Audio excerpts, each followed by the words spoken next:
Alright, welcome to the next video in Dreamkeepers Faction War. In the previous videos you got an introduction to this roleplay system, how it works, kind of why I developed it, you got an introduction to the Discord server, and now we're ready to start actually doing some stuff and playing with people. So this video is about something unique to the Faction War game called forecasting. And what is forecasting? Well, I got the idea in Reno, Nevada, watching Tari play the slots machine. And I realized that, I'm not a big one to gamble, but I can tell that there's a little bit of appeal to it. So forecasting is basically something where you start off the game by having a little bit of a gamble. What we do is I give people 4 different options for the location, the situation, and a pivotal character.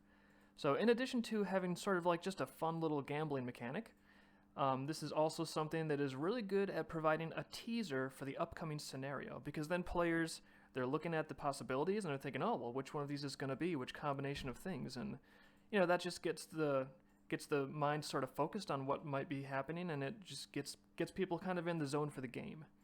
So the way it works, here I'm just going to read off the 4 different options. So, location. The location for this arc that I'm going to play with people, it could be in a Ruskol mining town, could be in the Kojiki Ancient Martial Arts Temple, could be in a Norvendire alehouse, or it could be in the Calypso Research Station. Now, it's only going to be in one of those 4 spots. As for the situation, here's one. Children have been disappearing from their homes at night. The Troika suspect a nightmare is loose and must track it down before the massive CCA manhunt uncovers their local safe house. Now, one note on situations. This game we're just playing with 2 factions, Troika and CCA. So in the situation, you want it to be short, snappy, and you want it to have some stakes and some objectives kind of implied for each of the factions that are involved. So that's part of the fun of developing this, is when you're the GM and you have to formulate a story, creating these little situation blurbs, it helps you brainstorm, and it helps you get something really distilled down to the gist of what the scenario is about. Because when you get too complicated, when you get too into the minutiae and the details, sometimes it gets a little too abstract. And what you want in a good solid roleplay is you want to have very clear, defined goals. Like when people think, oh, is my character going to accomplish this or not? You want to have a clear visual result of what is at stake.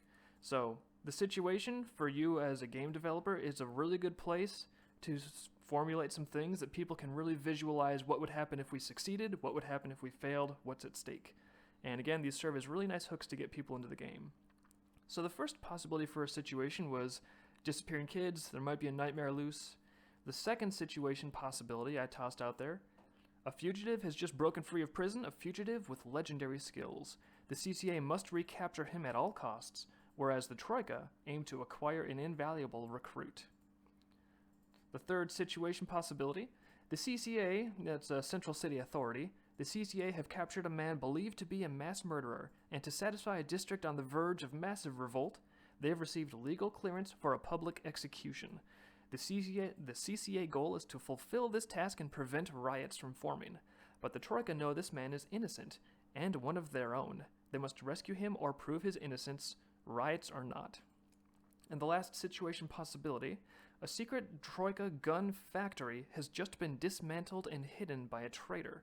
The traitor aims to sell it to the CCA for a price. Each faction aims to recover the hidden equipment for themselves. Then the last thing, there's 4 options for location, situation, and then there's 4 options for a pivotal character in the story. A few options for the pivotal character: Fen Jasperine, professional thief; Celia Glaze, lost child; Irigit Pai, illicit martial arts instructor; and Bergrand McBonnell, aging elected representative. So, we have all these things. So how does forecasting come into play? How does it sort of work in the story? Well, the basic idea is players get to gamble on which scenarios they think will actually be in the game. And if they're right, they get a bonus for starting in the game. They get like a dice bonus or some successes. So they start the game with an edge. And that kind of simulates the idea that if you got a character who's lucky, maybe he's got his finger on the pulse of whatever's going on, then he's going to start his situation with an edge over the other characters. Whereas if you bet wrong, you might get penalized. So it's fun. We can help people and we can hurt people. And let me just read out exactly how the bets work. The storyline for this coming arc will have 1 starting location, situation, and pivotal character. 3 of the 4 possibilities I listed are false. You may forecast and bet on which You may forecast and bet on which you think are right. To forecast, make a post in the events forecasting room, and we'll go there shortly. You may post any one of these 4 types of bets. The first type of bet you can do is nothing. So if you don't forecast, you're considered to have done type number 1, which is no bet. Bet number 2, you bet on the location only. Bet number 3, you bet on the location and the situation both. And you have to have both of those correct for that to be considered a success. And the bet type number 4, that's the riskiest one. You're betting on the location, on the situation, and on the character. So you have to have all 3 of those be correct in order to succeed. Let's see. And what are the results of those bets? Well, number 1, if you have no bet, you go ahead and you start off the game with a -1 dice handicap on your first dice roll. So that kind of incentivizes people to participate. If you don't participate, if you don't make a bet, you're going to get a little bit of a handicap. Bet number 2, the location. If you just bet on the location, if you lose, if you get it wrong, there is 0 penalty. So, not a bad deal. And if you get it right, you get +1 dice to a roll of your choice for betting right.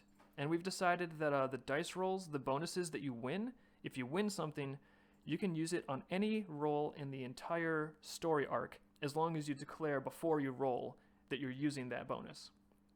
So, bet number 2, if you get the location right, you get +1d somewhere.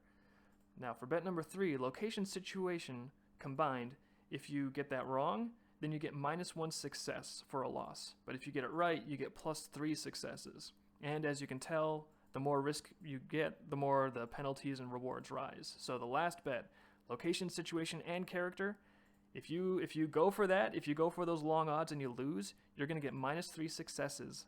Whereas if you get it correct, you're going to get +6 successes. So you're really going to be rolling into the story with a huge advantage if you take that risk and it pays off for you. Let's see. So the way it worked in the test game is I put this stuff up there. I told people, hey, you're going to have to forecast. I told them to go post it in the forecasting room, which I created in events just for that occasion. And then I told them that they had to forecast before January 8th. This is the nice thing about having a server to do this in, is you don't have to have people meeting all at the exact same time. I can tell people, hey, get your forecast in the next few days, and then that way, it's easy to work around people's schedule. So I told them forecast, and by the time I post the real deal on January 8th, obviously once I make it public what the real scenario is, at that point there is no more forecasting. So, what was the real situation? It is now after January 8th, so I have it posted up. The real situation was, the location was the Ruskell mining town. I call it Voltide. The situation, word has leaked of a Troika weapons manufacturing facility hidden within the caverns of a vast mining complex.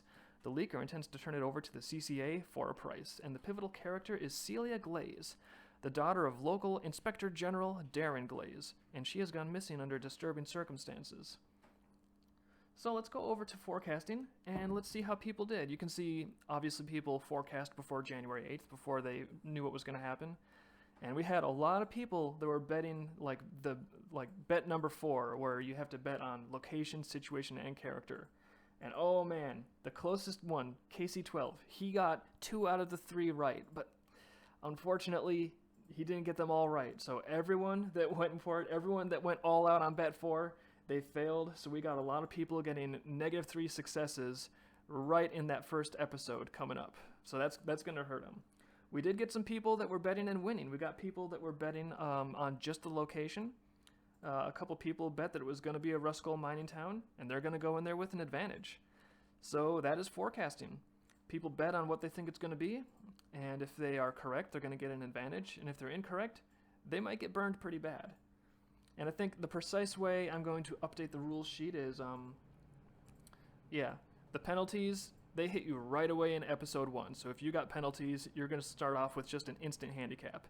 If you won any kind of bonus, you can spend that anywhere in the arc as long as you announce it before you do that dice roll. And for anybody that got hit with a penalty for predicting wrong, I'm also going to say that anyone that suffers a penalty also gets a resolve point, because that's one of the features in this game system is when you fail, you get a resolve point to kind of help you recover a little bit and keep on playing and stay in the game.